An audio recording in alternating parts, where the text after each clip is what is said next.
Halo teman-teman semuanya, ketemu lagi dengan saya Dr. Putra. Makasih buat teman-teman semuanya yang sudah nonton video saya sebelumnya. Nah, video saya yang sebelumnya ada yang berjudul tentang batuk darah.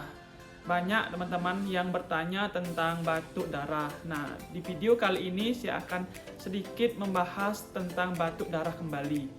Nah, bagaimana tentang apa itu batuk darah, penyebabnya, dan bagaimana pemeriksaan yang harus kita lakukan jika kita mengalami batuk yang berisi darah.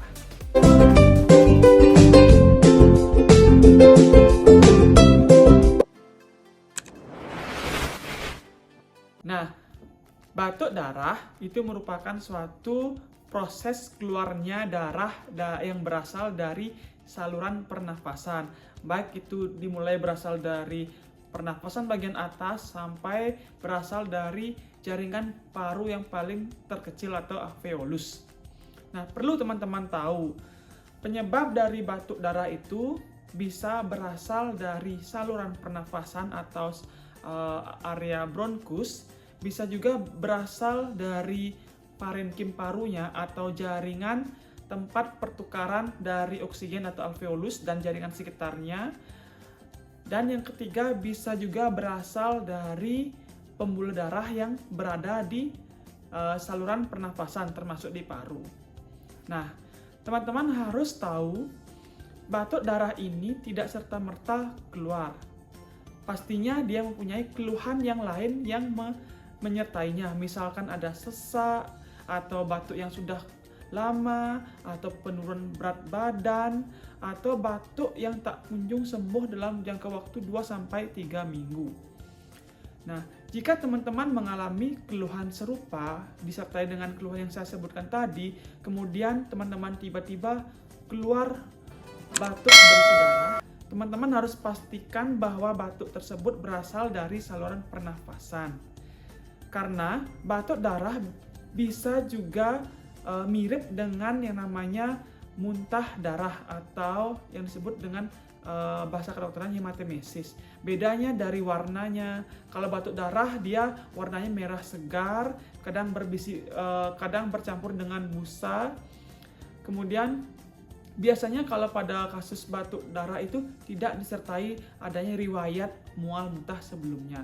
Nah, jika teman-teman sudah pasti bahwa itu batuk darah dan disertai dengan gejala keluhan seperti yang saya jelaskan tadi, sesak, ada batuk yang sudah lama, nah ini teman-teman perlu teman-teman menindaklanjuti atau melakukan pemeriksaan lebih lanjut. Nah, pemeriksaan yang dapat kita lakukan jika teman-teman mengalami yang namanya batuk darah, yang paling gampang dan yang paling cepat dan murah itu ada namanya pemeriksaan rongsen atau X-ray. Nanti kita bisa melakukan foto rongsen. Nah, nanti di rongsen paru-paru teman-teman, di sana akan kelihatan apakah paru-paru teman-teman normal atau tidak. Apabila ada kelainan dari paru-paru akan tampak dari pemeriksaan rongsen.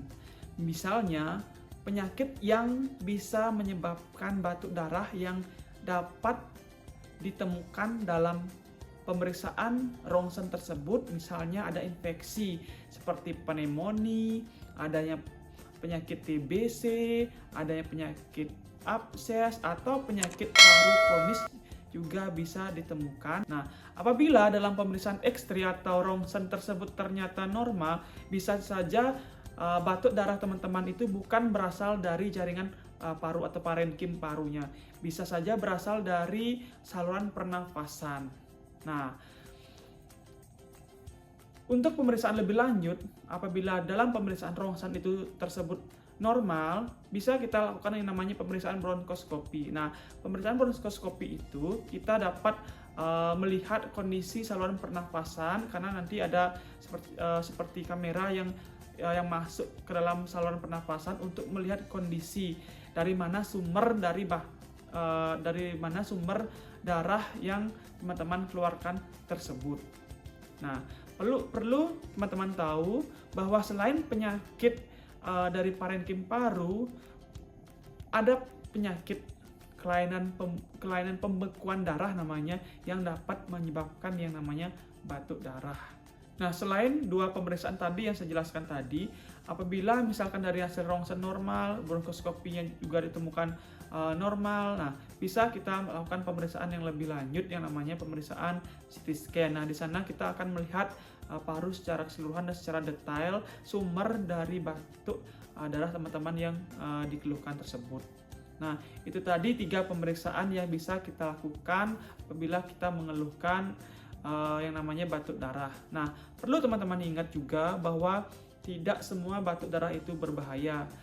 Misalkan teman-teman tiba-tiba batuk baru 2 hari 3 hari dan batuk yang terlalu keras sampai ketarik sampai keras menarik dadanya, bisa saja terjadi luka pada saluran pernafasan teman-teman sehingga akan menyebabkan luka pada saluran nafas sehingga menimbulkan yang namanya bercak darah.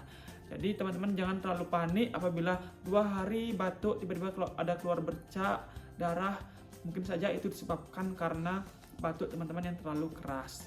Tetapi apabila batuk darah tersebut sering muncul lama-kelamaan berminggu disertai dengan keluhan lain seperti ada sesak, panas, kemudian lemas, nah bisa saja penyebabnya karena ada infeksi di dalam paru-paru. Nah, itu baru kita perlu penanganan atau pemeriksaan lebih lanjut. Baik, itu dulu video kali ini. Semoga informasi yang saya jelaskan tadi bisa bermanfaat buat teman-teman. Apabila ada ingin yang menanyakan tentang batuk darah, silahkan komen di bawah, nanti saya balas satu persatu. Sampai ketemu di video selanjutnya.